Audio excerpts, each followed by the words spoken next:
जिनको इंग्लिश में कहते हैं रियल नंबर।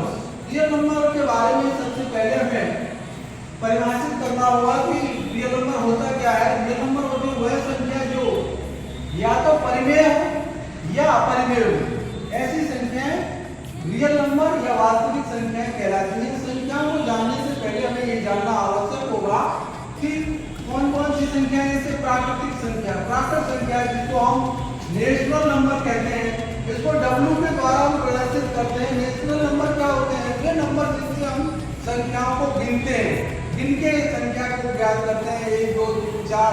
इस तरह से हमने n के द्वारा प्रदर्शित किया है। तो n के द्वारा प्रदर्शित करने में जो संख्या आती है 1 है, 2 है, 3 है, 4 है, 5 है, ये संख्या क्या कहलाती है? Natural number. अर्थात जिन संख्याओं को हम गिनने में प्रयोग करते हैं उनको प्राकृत संख्या या नेचुरल नंबर कहते हैं। दूसरा है पूर्ण संख्या। पूर्ण संख्या को इंग्लिश में कहते हैं होल नंबर।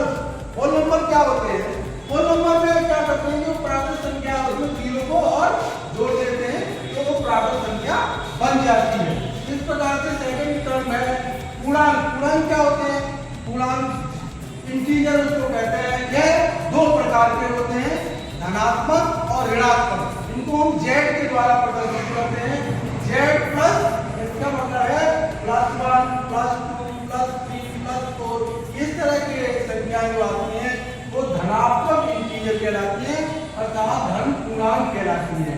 जिनके साथ ऋणात्मक आता है -1, -2, -3, -4, इस तरह से आगे बढ़ाते हैं तो वो संख्या कहलाती है ऋणात्मक पूर्ण संख्या। अर्थात जीरो को हम देखें तो वो न तो ऋणात्मक है और ना ही धनात्मक।